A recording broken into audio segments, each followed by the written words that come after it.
النهار اللي غادي توقع الكارثة هو النهار اللي غادي نتلاقى به، وغادي نعاود ليه ونقول ليه اشنو اللي واقع ليا، وغادي تكون واحد ردة الفعل ديالو اللي صدمتني فعلا، لدرجة انني كرهت حياتي، كرهت النهار اللي تزاديت فيه، وكرهت النهار اللي تعرفت عليه فيه. منين قلت ليه اشنو وقع ليا نكر كاع انه كيعرفني، وقال لي سيري قلبي مع من درتيه. ما حسيتش براسي وما شعرتش براسي، وانا واخده معايا يعني آلة حادة. كنت عارفة وكنت حاسة بأنه غادي ينكرني، خديتها معايا احتياط. ما حسيتش براسي حتى ضربته بها، وكنت فعلا غادي نقتلو.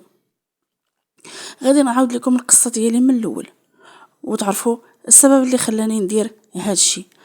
أنا سميتني إسلام، كان في عمري 26 سنة فاش وقع ليا هاد الشي. غادي نقول لكم، حتى واحد ما كيختار الاسماء ديالو غادي تقولوا لي اسلام، في الاخر ماشي حتى ديال وجهك هذا الاسم هذا، ولكن انا ما اختاريتوش. الاسم ديالي هو هذاك اللي قسم لي يا ربي. ما علينا، في عمري 26 سنة تعرفت عليه مدة 3 سنين، تعرفت عليه في البحر. من بعد داكشي بدينا كنتلاقاو انا وياه عادي. بعد ما دوزنا عامين كنخرجوا كندخلوا كلشي، الحمى ولات كتهضر علينا، كيوصلني حتى للدار وكلشي ثقت فيه، وكان يعني باني لي قصور واحلام بانه غادي يتزوج بيا. العام الثالث دخلت معاه في علاقة، يعني علاقة كاملة. هنايا وقع اللي وقع. من بعد 4 شهور، يعني انا ما نويتش ان هادشي غادي يوقع ليا، من بعد 4 شهور عاد اكتشفت بانني حاملة. كان ممكن انني نمشي ونطيحه، ولكن كان فات الفوت، ما قدرتش انني ندير شي حاجه. العائله ديالي عرفات داكشي اللي وقع. انا عندي غير خوتي بنات، ما نقول لكمش داكشي اللي داروا ليا ولا والديا. انا ما عنديش كما قلت لكم الذكوره خوتي، اما كانوا عندي علم الله اشنو كانوا غادي يديروا ليا. والديا قرروا انهم يعني غادي نقول لكم يشوفوا شنو غادي يكون الحل، يعني نمشي نقولها ليه ويتستر عليا ونهنيو السوق يعني ومرضنا ما عنده بس. ولكن اللي وقع غير داكشي اللي ظنوه هما واللي ظنيته انا.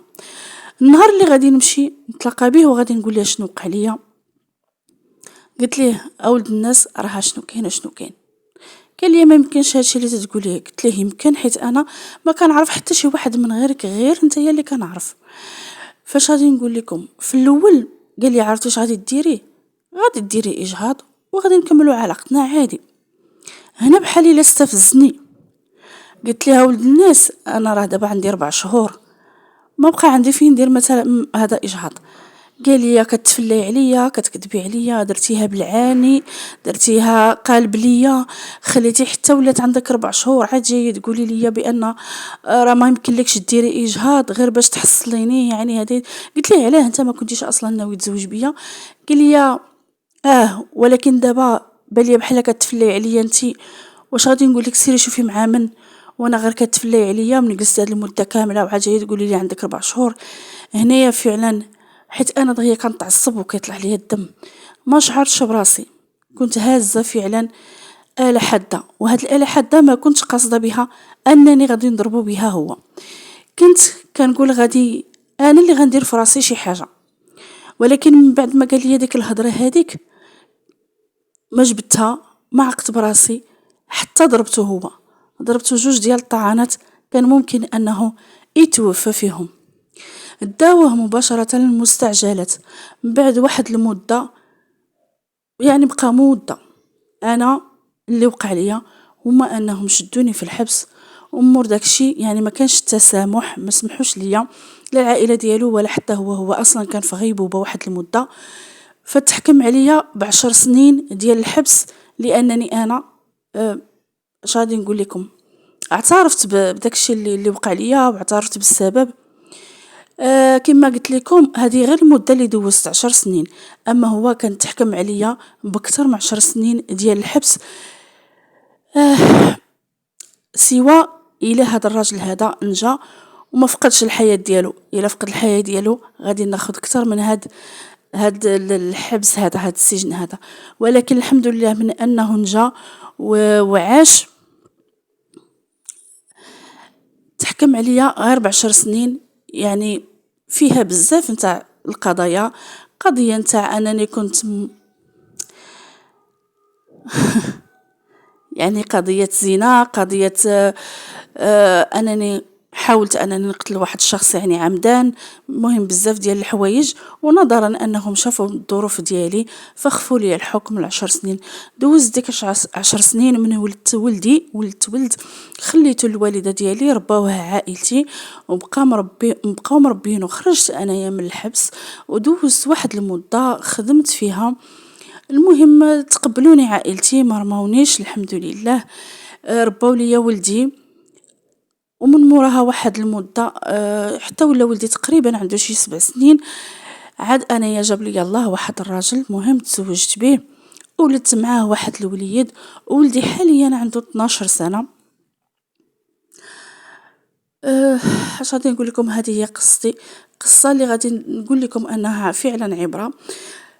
البنات راه ديما تنقولوا لكم البنات ما عمركم تبقاو تثيقوا، ما عمرك بقى يقول لك راكي ديالي ولا راكي مرتي وتخليه يدير فيك ما بغى. لا اختي، ما يقيسنيش شرفك هذاك. حتى ديري العقد ديالك وديري اللوازم ديالك كلهم وديري عرسك، راه حتى هاد الوقت هادي راه حتى لا درتي معاه العقد راه كتولي في الشك. الا ما درتيش العرس ودرتي الاشهار وكان كل شيء عارف اشنو كاين، عاد ممكن انك تعطيه يعني راسك كيكون هذاك الشيء ديك الساعه كلشي ملكو. من غير هكاك اختي، من غير الزواج، فإلا كذب عليك غادي تحملي غير المسؤوليه ديالك بوحدك. في الاخير راه الحاجه اللي غادي يقول لك هو سيري شوفي مع من درتيه، ماشي انا. اولا كيقول لك حتى لا كان كاع شي ولد الناس كيقول لك سيري ديري اجهاض ومن بعد نتزوج بيك، لان ممكن غير ما نتشوهوش دابا، ما ديروش الشوهه بانك حملتي عاد كذا عاد كذا. وكاين اللي كيكونوا ولاد الناس اللي كيسترك فعلا وكيربي ولده، ولكن كيدير معاك مثلا شروط انا من بعد ديك المده دوز واحد المده ديروا الطلاق او لا شي حاجه. وهذا الشيء كلشي راه هاد 3 ديال الحالات او 4 ديال الحالات كلهم تيكون الشخص راه فعلا ماشي ولد الناس، راه غير تيتفلى عليك. فمن احسن الحالات اخوتي هو انك تبقى في الدار ديالكم معززه مكرمه.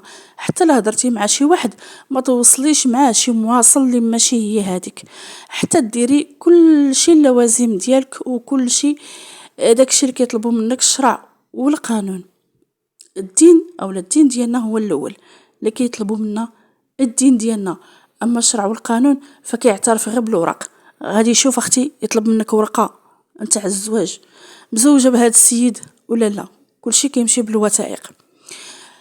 هادشي اللي غادي نقول لكم اخوتي، راه دائما كنعاودوا القصص اللي غادي تاخذوا منهم عبره، ولا غادي يكونوا عبره لبزاف ديال البنات كيوقعوا في بحال هاد المشاكل هادو، كيوقعوا فيهم بزاف وممكن انهم يخرجوا على حياتهم كما وقع لهاد السيده هذه. راه غير لطف الله انها يعني هاد السيد هذا عاش وتحكم عليها غير ب10 سنين ديال الحبس. كان ممكن يموت وكان ممكن دوز حياتها كامله في الحبس. يعني بحال هاد المواضيع هادو ملي كيوقعوا راه ما كتعرفش اشنو ممكن العواقب ديالو، كيفاش ممكن انها تكون. راه الله يستر وصافي. والله يستر بنياتنا. ولا وصلتوا حتى لهنا ما تنساونيش من اللايكات ديالكم الزوينه والتعاليق ديالكم، وطبعا كنتمنوا الاراء ديالكم. كنتمنوا بزاف الناس اللي يعطيونا قصص مشجعه بحال هذه اللي غادي نلقاو فيها توعيه لبناتنا. بناتنا محتاجين بحال هاد المواضيع هادو، محتاجين يعرفوا اشنو كاين باش يردوا بالهم، وما يكون اي حاجه اي معلومه تكون في الراس ديالهم. يعني باش ما يجيش اي واحد ويلقاها نيه ويضحك عليها. هادو حنا اشنو الغرض ديالنا من هاد القصص هادو اللي كنعاودوا اللي هما واقعيين فعلا. الغرض ديالنا هو التوعيه ماشي الفرجه، التوعيه باش بناتنا يتوعاو لان بزاف اللي كيطيحوا في هذا الشباك هذه، في الشباك ديال الحب والعلاقات العاطفيه الخاويه اللي خارج نطاق الزواج. هذه غير قصه بسيطه من بزاف ديال القصص اللي كيوقعوا، والحمد لله بانها لقات شي ولد الناس من بعد انه يسترها وتولد معاه وليد. حتى لهنا كنتمنى ان هذا الفيديو يعجبكم، وهذه القصه كذلك كنتمناها انها تنال الاعجاب ديالكم. ما تنسونيش من اللايكات ديالكم، وعفاكم اخوتي اللايكات راه كتنساوهم، والمشاهده الكامله دعما لهذه القناه هذه باش نقدم لكم الجديد، وكتشجعونا باش اننا نقدم لكم الجديد. الى فيديو اخر ان شاء الله. حفظكم الله ورعاكم، مع السلامه.